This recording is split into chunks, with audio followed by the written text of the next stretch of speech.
Кім бірінші аяқтайды? Месси немесе Криштиану Роналду? Криштиану Мессидан міне бәсеке. Криштиану Роналду ол екі жас үлкен емес па? Иә, бірақ Криштиану Роналду 2027-ге дейін контракт жасап қойды. Не деген қол? Сен бич? Не бәсеке? Сен өткендегі бәсекеге 20 мыңды берсен аған. Мен бұға 20 мың қарызым ба не? Не үшін? Айтшы не үшін екен? Не үшін? PSG жеңіледі дедің ғой сен. Білмейді да өзі ше. Кімнен? Кімбе ойнады? Интер ме? Қайраттан? Интерден жеңілді, а?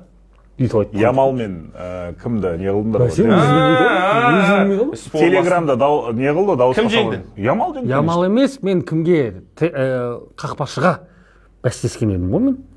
Қайтадан көріп шығыңдар сол выпускты. Оны қоя берші, нан бәстесек. Мен бірінші... Бұл ұзақ бәс қой бәстеспей ақ қояқты. Кім аяқтайды деді? Месси, иә? Мен бірінші Роналду аяқтайды дедім ба? Тырнағыңды зай.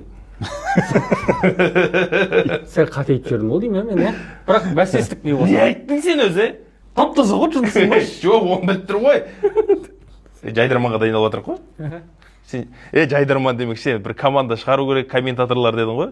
Наны алу керек соған. Жана маған бірдеңе айтып жатсам, оян деп ойнатып жатыр. Жоқ, бұл хабарлайтын ғой. Бұл давай, жана, бәсесі сұрайшы, анау. Не нәрсеге? Кел. Месси аяқтайды деп отырсың ғой. Ол ұзақ, ұзақ 5 жылдық бәске. 5 жылдыққа 50 мың, 15 мың, менікі. 50 мың теңгеге, иә? $100 дей салайшы, 50 мың теңге су болып кетеді, $100 бәстестік. Бәрі Мен бірінші Криштиану Роналду аяқтайды дедім, сіз Месси бірінші аяқтайды дедіңіз. Жарайды.